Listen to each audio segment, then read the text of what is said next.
Good morning, good afternoon, good evening, wherever you are in the world. I hope you are having a good day.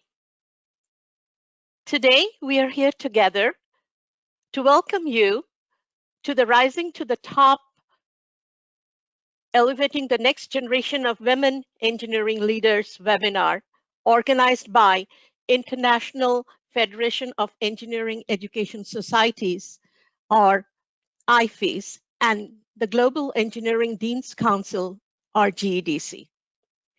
I'm Soma Chakrabarti. I'm the first vice president of IFEES. I'm also the president of International Association for Continuing Engineering Education. I work for ANSYS, the leader in simulation, as the team lead of its materials education programs in Cambridge, UK.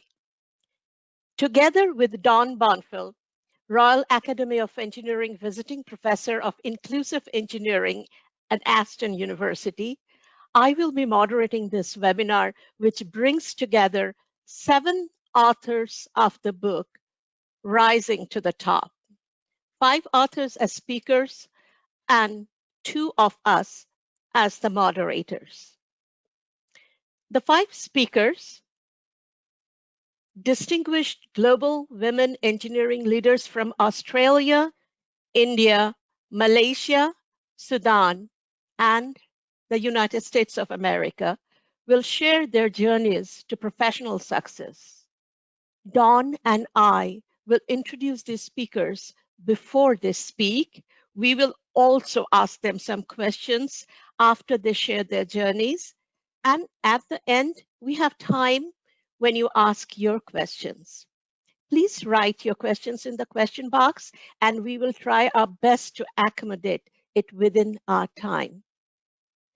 With this, I'm going to hand it over to Dawn, my co-moderator, Dawn Bonfield. Hello, everybody. Thank you very much, Soma, for the introduction. It's great to be here with you all today. As Soma said, I'm Dawn Bonfield, Visiting Professor of Inclusive Engineering at Aston University in the UK, and as Soma said, a co-author of the book, which is this book here. I'm not here to tell you my story, but I just wanted to say one thing about it, the whole process of being involved with this book, that whilst I personally was quite initially reluctant to write my own story, because these are very personal stories that we will hear today and in the book, I think in engineering we're not used to telling those personal stories about ourselves.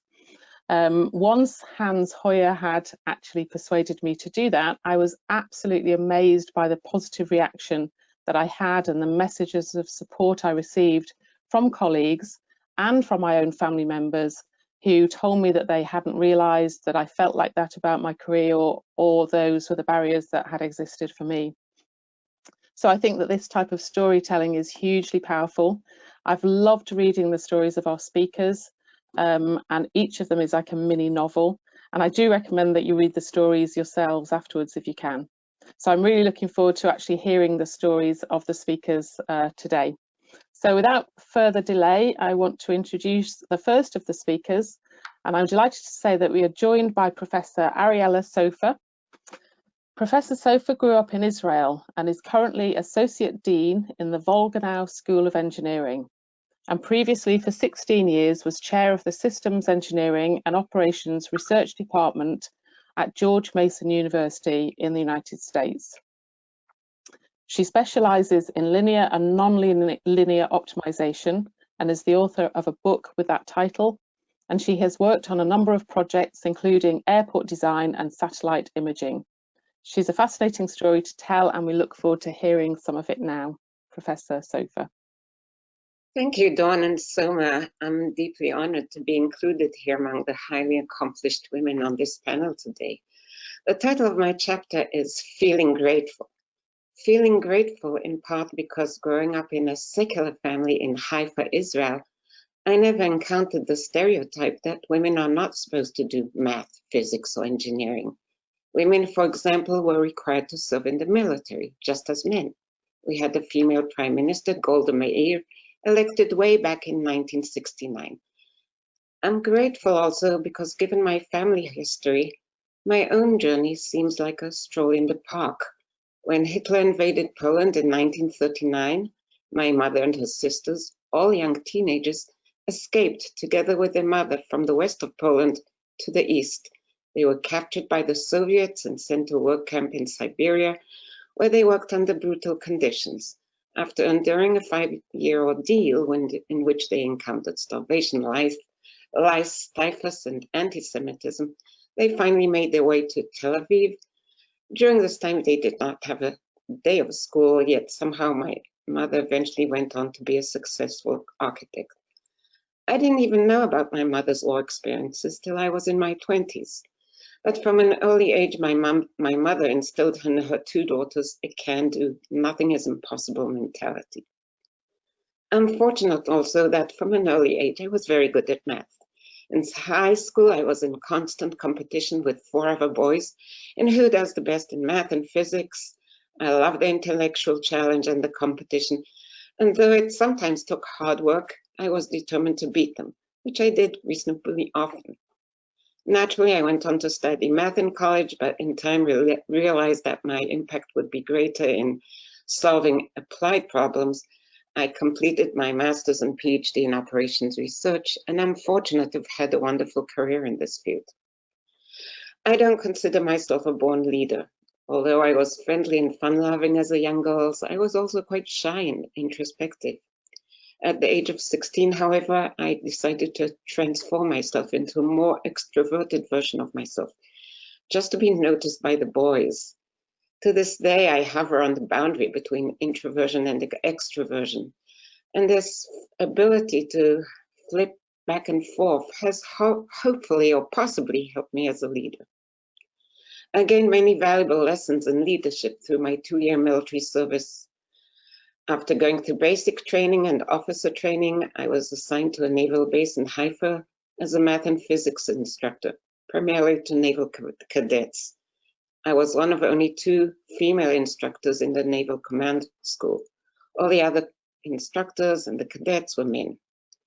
In the book, I describe a scene from the first day of the Yom Kippur War, when Egypt and Syria simultaneously attacked Israel. My male colleagues were all sent to sea, and I was sent to be on call in a lone 1-story building at a remote part of the base. There were no shelters on base, and I was there all alone. As night fell, the news was increasingly bad. The Syrians and Egyptian forces were advancing rapidly.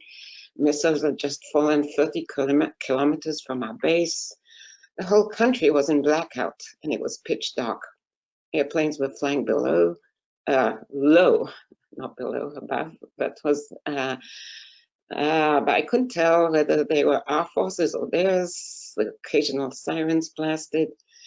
As the battery in my flashlight was running low, there was nothing I could do but try to go to sleep. And as I lie there in the small military cot with the sounds of war above, I hear a scuttling noise sound from below. My flashlight hit his glittering eyes and pointy snout straight on. A mouse. Yikes. I pulled the sheets over my head and prayed back and forth. Please, God, keep me alive. Please, God, don't let that mouse crawl over me. I woke up early the next morning and was happy to be alive. So, did the mouse contribute to my leadership skills? Hardly. But this episode was one of a number of experiences that I encountered in my young life in Israel that not only made me resilient, but also proud and confident about my resilience. It is this confidence that guides me in much of what I do to this very day. Thank you.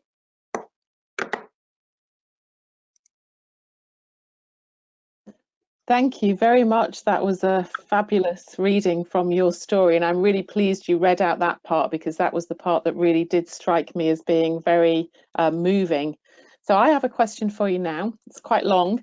You clearly have great ambition. You like competition. You've worked hard and you've worked your way up in the traditional sense, concentrating on the things that are important to success in higher education, like winning grants, publications, gaining visibility, and with the right set of core values, you've absolutely succeeded. Seemingly, you haven't been overly troubled with sexism or other gender-related barriers. So the question is, do you feel that you have just been fortunate in avoiding these barriers, or do you feel that your life experiences, the resilience you've built up, for example, linked to the first-hand experiences of war that you described, have contributed to your ability to overcome these barriers that may have stopped other people? And how do you think others can obtain this resilience to barriers? It's a combination of both. First, growing up in a secular environment in Israel, I grew up with the expectation that I could do anything. That helps a lot. The expectation that I can do anything builds one's confidence, one's determination. I didn't think there were any barriers to my progression. No one stopped me from fulfilling my ambitions. That was true also for the United States, actually, because I sailed through my tenure and I went well through my promotion. I've been leader for professional societies. There have been a lot of very nice men on the way, and so I have been fortunate. In fact, when Hans asked me to contribute a chapter of the book, I repeatedly tried to say no. I said, I've not fought any barriers. I don't have any story to tell. But he eventually twisted my arm and I'm here. But have I been exposed to sexism? Yes, on occasion. I may have been exposed on a small number of occasions to sexism, culturalism, possibly anti-Semitism. It is possible because I cannot always determine it for sure. These instances, however, have never been grievous, and so I mostly brushed them aside, did not let them slow me down. I believe that the confidence and determination to which I was raised, my strong sense of resilience, have equipped me emotionally to not be derailed by any discrimination. But I emphasize again that the slights were never blatant. Had I been subjected to more blatant sexism, I may not have been satisfied with just putting things aside. And unfortunately, there are women in this world who are faced with reality. So I have been fortunate. It's a combination. Fabulous answer. Thank you very much. I'm passing back to Soma now to introduce the second speaker. Thanks so much, Dawn. It was lovely hearing you, Ariella. And now it is my pleasure to introduce my friend and colleague. Excuse me. It's my pleasure to introduce my friend and colleague, my distinguished colleague, in fact, from Malaysia. She is Dr. Tyria Mahmud Yusuf. And you can see her here. She's the founding director of University Technology Malaysia Center for Engineering Education, and I hope I have pronounced it correctly. And she's a professor of chemical engineering at that university. She's the president of the Society of Engineering Education in Malaysia, and she's the 2018 recipient of the prestigious Duncan Fraser Award, the IFEES Global Engineering Education Award, for her lifelong contribution to scholarly engineering education community. She has also won many awards, including the Global Student Platform on Engineering Education Mentorship Award in 2017 and the Frank Morton iChemie Global Award for Chemical Engineering Education Excellence in 2015. Would you tell us your story, Tyria, please? Well, I did not prepare to read anything, but like what Ariella had said, I did not go through any overt sexism or racism, except that I very much had very supportive family. I didn't know that girls are supposed to be afraid of mathematics and science. So I have two brothers. So I did not view men or as something strange because I've always had them around me in my life as I was growing up. And being in a household where my parents are teachers. They were teachers. And my father was actually the first headmaster of a school in a rural area in Malaysia, in a small town called Pontian.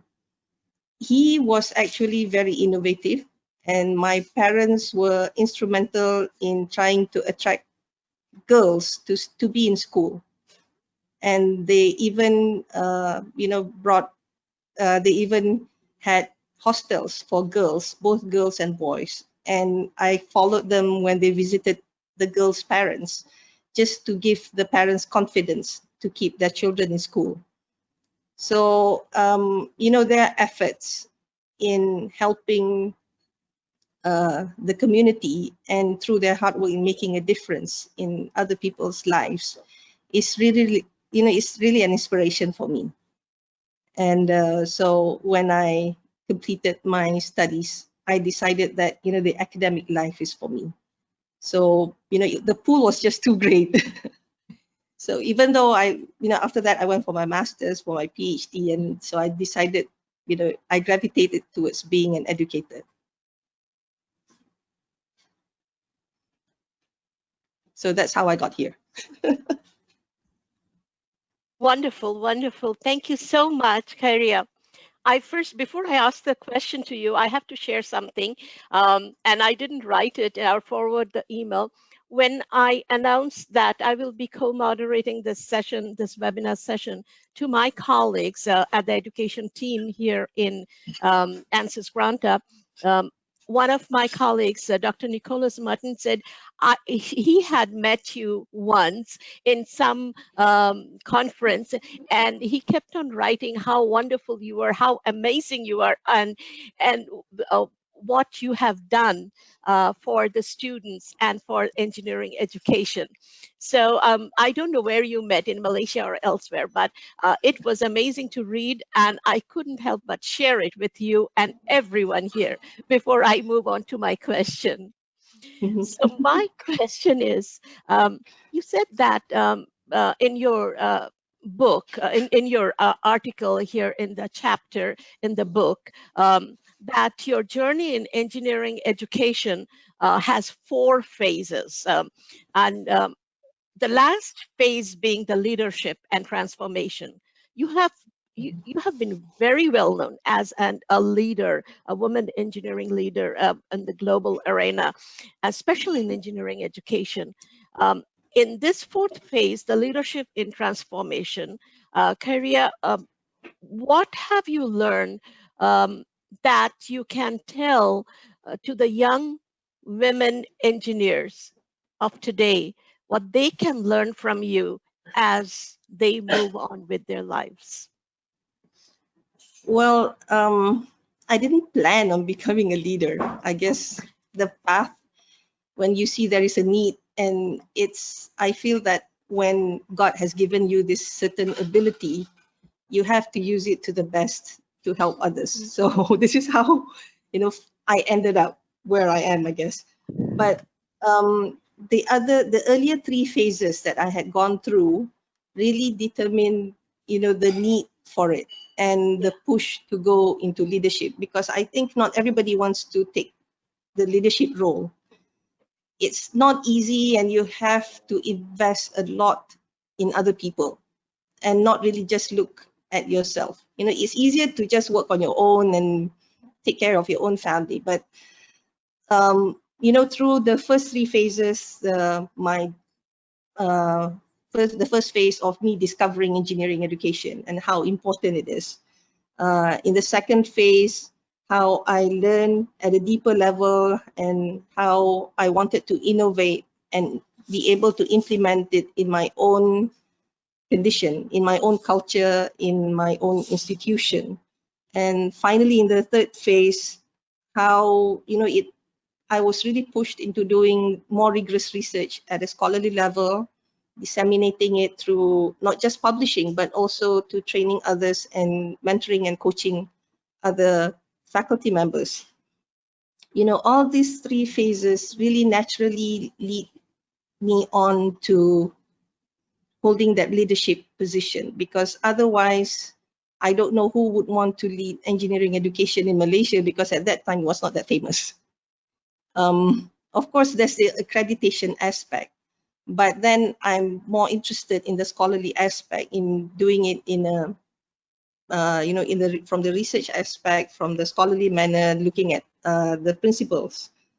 So, but I think the leadership phase is really, really important, because this is where we can make a difference and where the impact is really needed.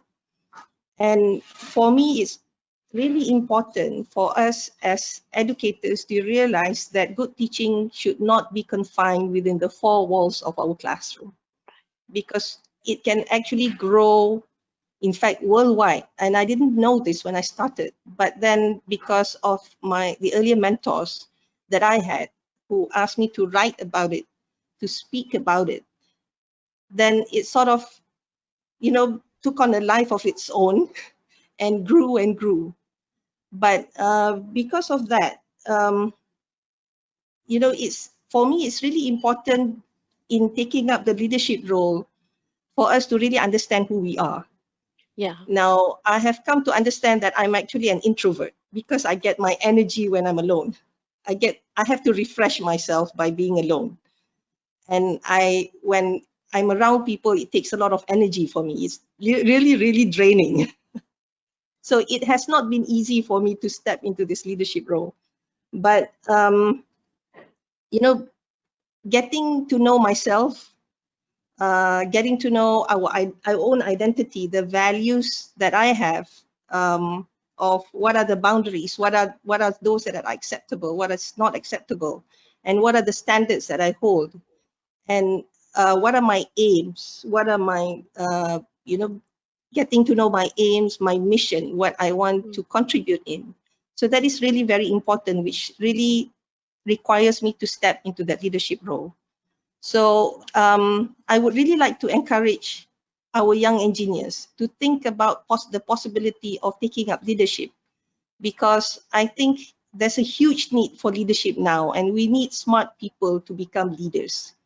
If those who are smart, and engineers are smart, I tell my students, you are here, you're going to be engineers, and you are all smart.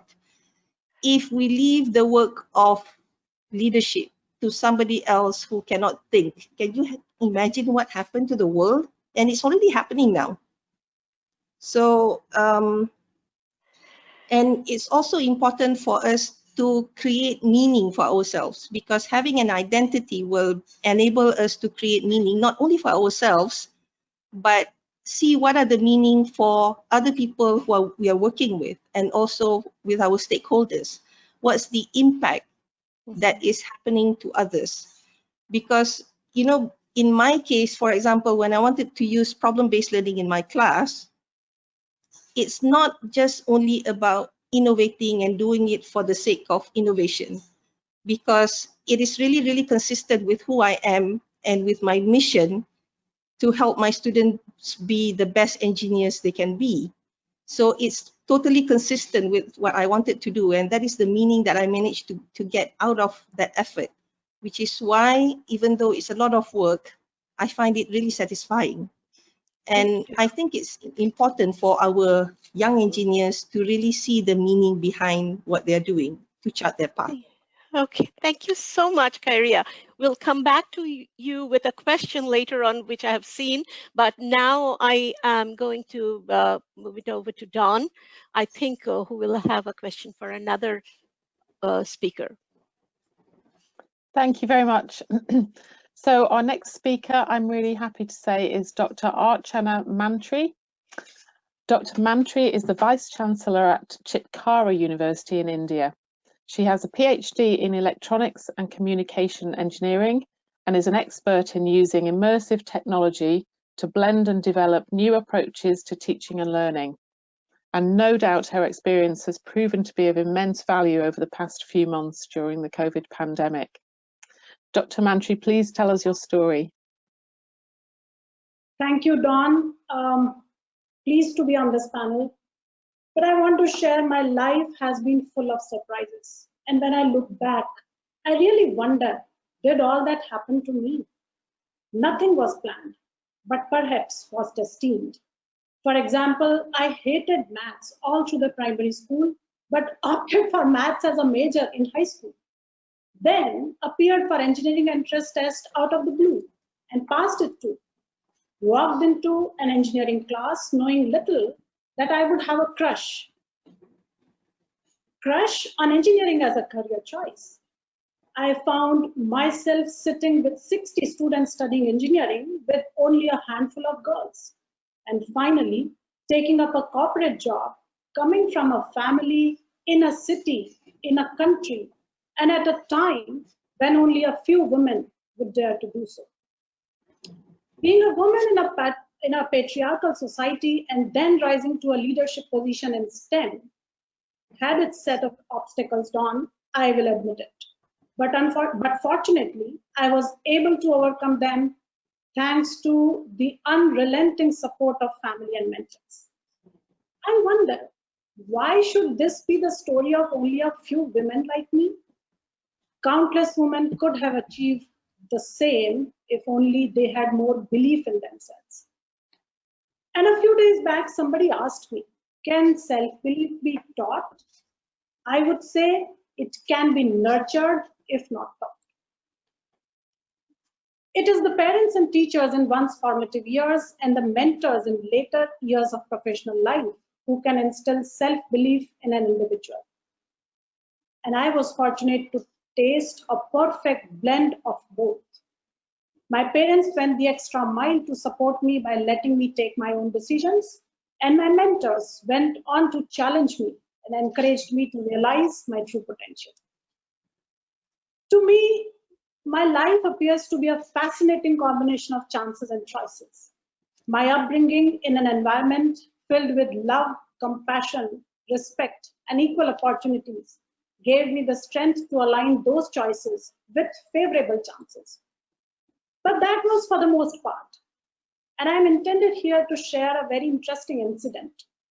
In my early career days at the systems division of a fiber optic company, I was working for developing an optical line terminal equipment for Indian Army. I was the project lead and was leading a team of about 30 engineers. It was a totally indigenously developed system, first time ever in India, and was ready for field trials. And obviously it required the development team to go to the Indian Army's 21 signals base at the Indian capital in New Delhi. And I was seeing my boss and the other seniors discussing in closed doors who all would go. And then they came out and were asking me hesitatingly, would you like to go? And I was like, why not? Why are they asking me? I am the team lead and I have to go. And later, when I landed at the army base, I was acutely made aware of my status. I was the only woman. 50 pairs of eyes were staring at me when I was to board the army vehicle full of only men to take us to the site where this optical line terminal equipment was to be deployed. Anyway, I was given a heroic welcome and was made to feel very special all through. But there was a problem. The site, spanning a few square kilometers, did not have a toilet erected for women. I had no choice but to drink less water so that I wouldn't need to use one during the day. Every single day of those 10 days of my stay there, I've thought of raising that question, that issue, but I continuously hesitated. When the field trials were over and I was to leave, the colonel in charge asked for my feedback. And I finally gathered the courage to tell about the issue. He apologized and ordered immediate construction of toilets for the ladies at the site. No female worker might have ever raised the issue before, and the men simply chose to be unaware. I think, Dawn, going forward, the world needs to make parenting free of gender bias, build workplaces gender sensitive, inclusive, and equal opportunity places. It is not an option, Dawn, but a necessity. That's what I think. Thank you. That was fabulous. So I have a question to you, and it links actually to a question that I've seen come in on the chat actually. So as a woman leader, you mentioned some of the traits of women leaders. In your book, you mention attention to detail, providing that safe environment, cleanliness. Do you think that women make different types of leaders to men? And do you think that getting more women into engineering is predicated on getting more women into leadership positions? That was a fabulous question, Dawn. Thank you for asking me that. Yes, I did mention about the women leadership and those traits particular to women. But more than anything else, I would emphasize that if a woman is at the leadership position, the workplace tends to be more gender sensitive. This may be because the women in leadership position have made their way to the top in a male-dominated world, and so they know what that struggle is. Thus, making workplace gender sensitive is likely to come naturally to them. And for the second part of your question, I am in favor of more women to be encouraged to take up engineering as their career choice, no doubt about it. Various studies have shown that equal number of young people, irrespective of their gender, are interested in STEM-based career opportunities. Yet, lack of awareness, parental pressure,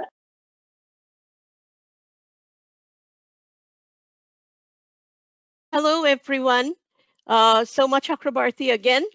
We all got shut off suddenly, GoToWebinar closed. So Aliki Papas, our dear organizer from IFEES GDC, she started it again, and we are back. We will be rejoining you, all of us. And I think what was happening was Archana was talking about her experiences. And Archana, please continue as Dawn also joins.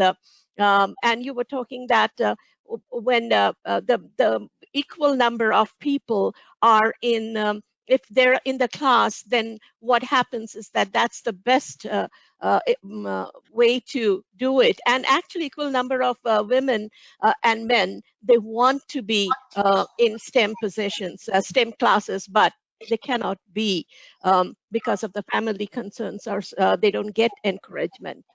So that's where we were. Would you please say your point again? I'll start from where I left. I was answering the second part of Dawn's question, and I was saying that I am in favor of more women to be encouraged to take up engineering as their career choice. And various studies have shown that equal number of people, I was telling, that irrespective of their gender, are interested in STEM-based career opportunities. Yet, lack of awareness, parental pressure, and gender-based discrimination demotivates them to take up this path. And I want to emphasize that girls definitely have the potential to transform the world, but we must invest in them to make it happen. Let us face it, Soma and Dawn.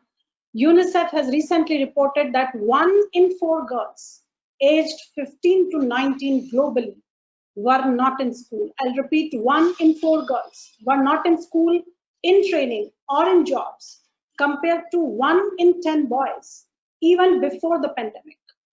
And post-COVID, this gap is only going to be widened. If that is the state of affairs, Dawn, then getting more women in engineering is, for sure, predicated on getting more women into leadership positions. Thank you.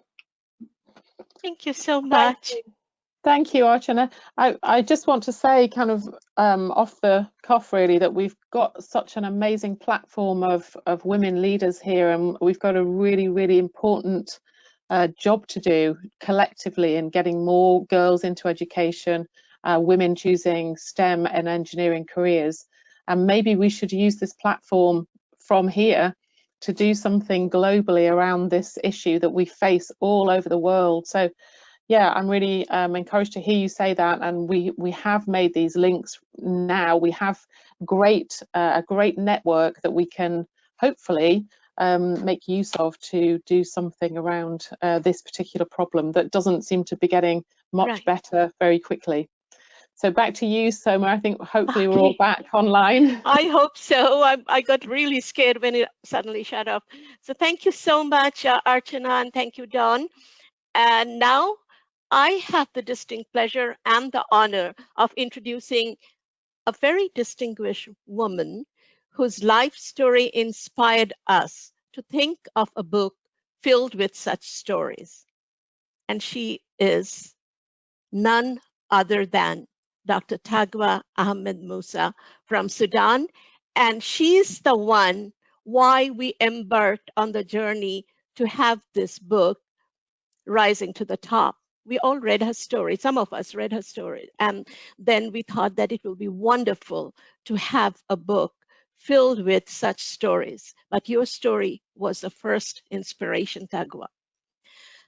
Tagwa is the former dean of the College of Petroleum Engineering at Sudan University of Science and Technology, and she's an associate professor of petroleum engineering, the same place.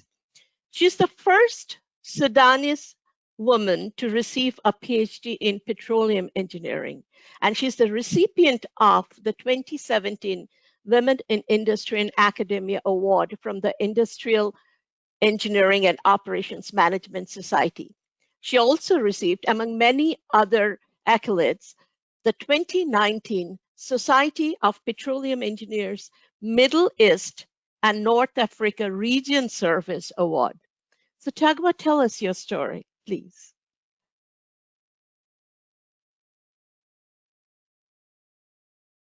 Thank you so much, Suma, for this introduction, and welcome everyone. I'm really glad to be a part of this group. I will say something about my story. I hope it can be just benefit for other leaders, especially from Africa.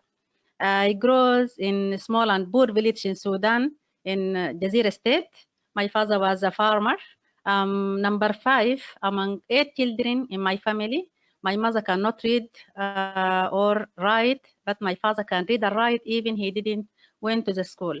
I spend a lot of time, just like other children in my village and maybe in whole Africa, just under a big shady tree, making toys from old clothes and building small houses and animals from shell and mud.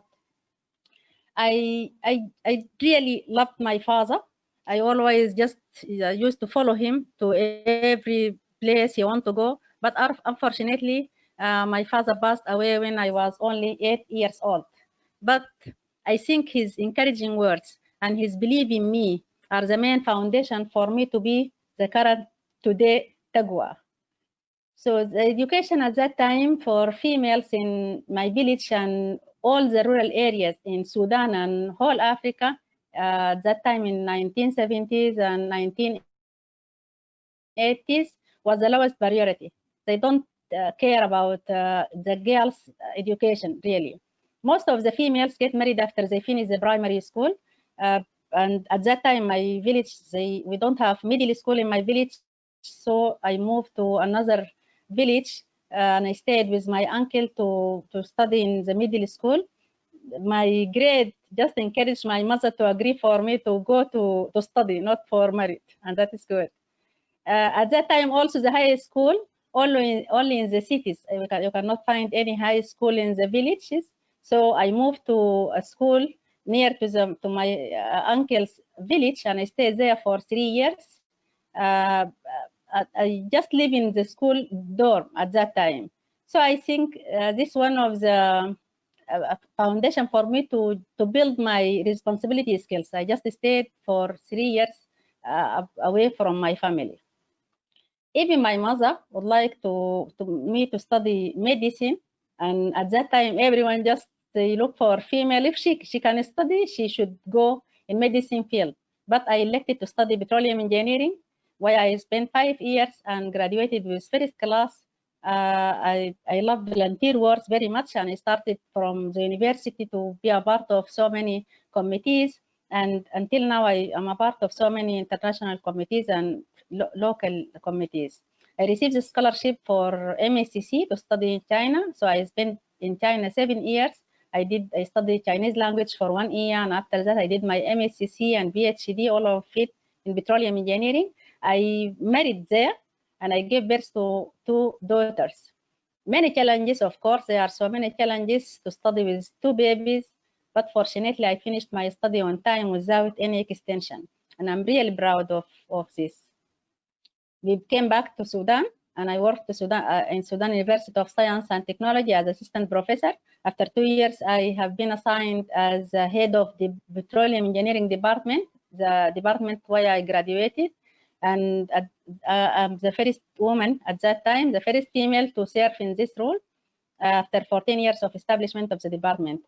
After that, I appointed as a manager of training and oil consultancy center, and in 2014, I'm assigned as the Dean of College of Petroleum Engineering and Technology, where I spent 5 years. To be a dean of an engineering college is not easy, really. There are so many commitments, but also there are so many chances to lead many initiatives, and that is, I think, a good thing. Also, the challenges extended to the life and family commitment, of course. Please let me just to finalize with some final words for women, especially in Sudan and in Africa and Arab countries. Just I would like to say women are more than capable of doing any kind of work and have a strong ability to adjust their situation to be able to work in any environment. And gender is not a factor to success and is not a factor to left you behind. Increase your knowledge as maximum as possible. Just don't stop training, and just look for knowledge everywhere. Be confident, respect others, and maintaining strong personal networks. Don't forget to, don't lose any opportunity. Please take care of your family and always remember you are a female. Thank you so much. Thank you, Tagua. Thank you very, very much. You talked about a little bit that what all you went through, and then you got married, you had children, and you balanced work and life pretty well. And in your book also, in your chapter also, you have written that how you balance. So while it is a challenge, but you overcame that. So drawn from your own experience, what advice will you give to the next generation Sudanese women engineers how to balance work and life? Yeah, okay, thank you so much, Suma. Really, it is not easy. It is a little bit difficult, but maybe I can say something. Just, the first things I want to say, every woman should fix the time for return home. Because our problem in Sudan and maybe other countries also, the main problem is our work in the university is that you can stay until night. No one can ask you to go back home. You can just stay at the office doing your research or preparing your lectures or anything, especially if you are using your computer or you are an experiment in a laboratory, maybe you can forget yourself. So just fix time for returning back home. For me, I just fixed 3 p.m. to be back for my home, and I cannot attend any meeting after 3 o'clock. I cannot do any commitment after 3 o'clock p.m. So that is maybe helped me a lot. Really also there something helped me also because my husband, he's working at the same field of mine. Oh. He's also petroleum engineer and he's working in the university.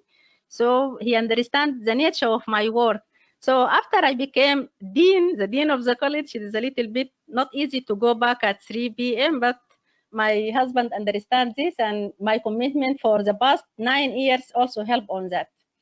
The second thing I want to say, I always do my home business in the weekend, cooking, cleaning, and everything like that.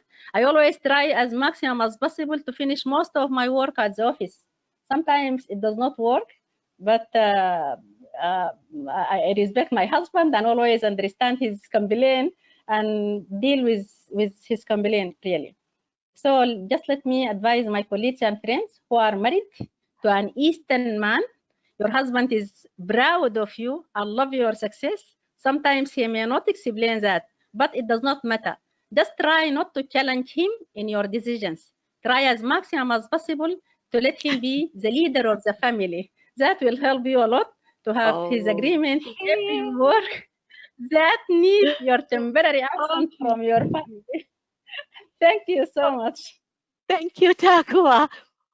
Well, I may not fully agree with you, but I will take the advice. So thank you again. Thank you. Dawn, it's over to you. Thank you very much. I hope that my husband isn't listening. So finally, last but not least, by by any That's for Sudanese and African women. I'm delighted to introduce our last speaker for the day, and that is Professor Elizabeth Croft. Professor Croft is a Canadian engineer and since 2018 has been Dean of the Faculty of Engineering at Monash University in Australia, having been previously at the University of British Columbia in Canada. Her background is in mechanical engineering, and she has internationally recognised research in industrial robotics and human-robot interactions. Professor Croft, please tell us your story.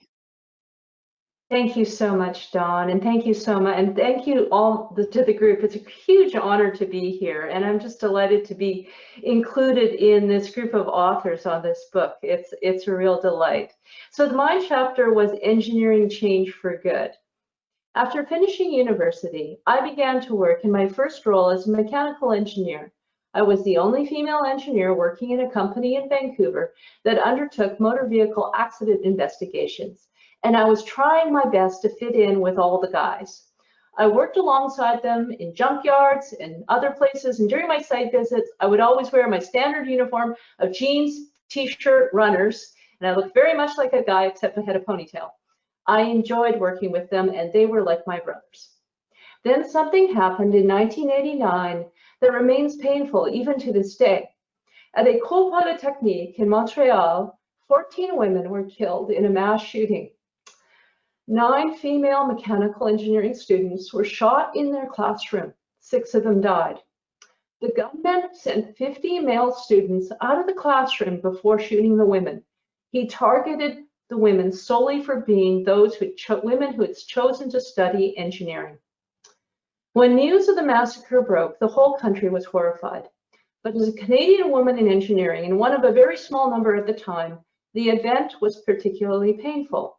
These women were just like me, only a couple of years behind me in their studies. Suddenly, I didn't feel like one of the guys anymore. Previously, I'd been happy to dress and act like a male to fit in. But after the massacre, I realized, no, I'm female and I have to be accepted for who I am. In the days following, I felt quite alone. Since I worked in an open plan office, I took myself off to a separate space where I could sit quietly, work on my engineering reports, and quietly mourn these women without anyone seeing me. After a while, the director of the company came to find me.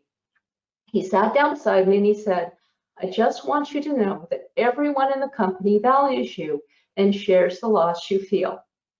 It was a very generous and healing gesture that still touches me today. In that moment, he helped me realize that the way forward requires women and men to work together to address exclusion and intolerance.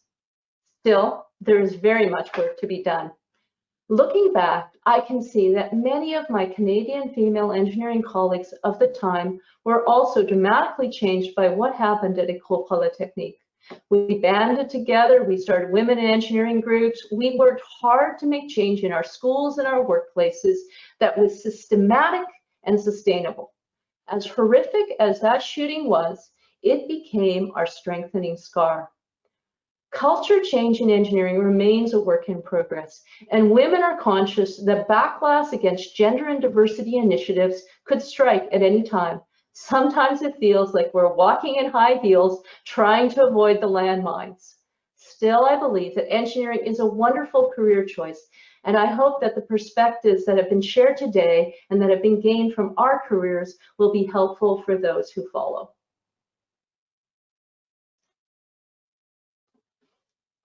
Thank you very much, Elizabeth. That was your story was really moving to me as well. I remember it very clearly at the time when I was a young engineer too. So what I want to ask you, you talk about how important you believe it is to work together with men on the topic of diversity and inclusion in engineering. You said culture change is work in progress and women are conscious that backlash against equality, diversity and inclusion initiatives could strike at any time. So the question is, how do we avoid this happening? And how do you advise that we work more successfully with our male colleagues? So I think we have to understand that diversity and inclusion is a societal issue, not a woman problem or a minority problem. It is an issue about people. We get the best from our society and for future generations when all members of society can contribute to the fullest extent. Excluding any group excludes knowledge, ideas, creativity, and solutions. We end up thinking inside the box. Diversity benefits the whole society. In fact, the group that benefits most is the mainstream. They get the value of the new ideas and perspective. Therefore, for their own benefit, it must become the responsibility of the mainstream group, in this case, the men, to bring in, to search out and include those that are different than them and to welcome them in. That is why for engineering in places like I am today in Australia, it is the men who need to take the responsibility to solve this problem. We need to approach the problem in the way that the mainstream group can understand and can participate effectively. As engineers, we believe in data, in science, in measurement. In any type of initiative, if we use data to analyze where we are, science, and in this case I mean social science, to guide our transition, and measurement to evaluate our success, we will openly, transparently, and successfully make change. And then finally, we need to celebrate that change and share the benefit. The benefit should be seen both for the mainstream group that made the change, a better and more successful profession, and for the group that have been invited in, being accepted, valued, and allowed to flourish. That's a really good answer to that question. Thank you very much for that. So we've come to the end of the 5 speakers that we have planned to hear from. I'm going to pass back to Soma, who's got some questions, I think, coming in from the audience. Hopefully we've got a couple of minutes to get on with these. We have. Thank you so much, Don and Elizabeth. Thank you very, very much. And I deeply agree with you. So before I ask the questions, that there have been quite a few questions coming in the chat function. I have a few things to say. And just like we were saying that it's the mainstream which needs to be involved. There was some representative of the mainstream who was deeply, deeply, deeply involved behind the scene of this book. And he is none other than our very dear Professor Hans Hoyer. Hans, if you hadn't really inspired us to write this, and to be honest, sometimes wrote numerous emails to say, are you writing? Are you writing? This book wouldn't have come. So you are the one who was behind the scene, encouraging all of us to tell our stories and share with everyone. Thank you so much. Bonnie, I don't know whether you are there in the attendees, but Bonnie Munday is the editor. She edited all our stories, and she's quite inquisitive, actually. She asked me questions like, did you really dated that guy? How much you dated? That kind of question to get the story out of me. So she was awesome to work with, and she edited our stories so that they are read very beautiful and so that people can understand, because we all come from different parts of the world. Our English is different. So she helped us. I also want to thank Kayla Halal. She was working with Hans at that time and worked with the cover of the book and also kept us on track. Thank you, Kayla. And Aliki, without your organizational ability, we couldn't have done that and rejoined. So thank you so much. I want to say one question. I think this is a very nice question. What is the role of different kinds of people you meet towards the journey to the top, and what is the influence and the role of dealing with people? Does it always help you grow in leadership positions? And what about, if I can ask Ariela about that? Well, I have been very fortunate actually that we are in a world of men, and there were very many men I met who are supportive, and it's important to meet men and talk to men because then they actually know you and actually realize, oh, she's smart, oh, she knows what she's talking about. And of course you do have to know what you're talking about. You always have to be better than anyone else, but once they realize that, they are very supportive, I think. And so and sometimes I think that there's some women who are I've actually seen women who try to hold me back also, so women should also be cheering for other women too. And so but overall, try to meet as many people, try to interact. It is important. I know career, and I have sort of tend to be sometimes introvert, but it's so very important. That's it. Thank you so much. We have time for another question, and this is from our very dear friend Marlene Kanga, who is the president of WFEO, and she asks, how can we encourage girls to become engineers when we cannot assure them that they will have all the opportunities that men have had and a lifelong sustainable career? I'm going to ask Archana, because I'm from India originally, so I know what I have gone through and what other women go through there. So Archana, if you could answer to Marlene. Thank you so much for this opportunity. I would say there are no assurances for anything in this world as you move forward. So the motivation to girls at early stage to take engineering or STEM-based career should be done, even though there may be assurance or no assurance at all.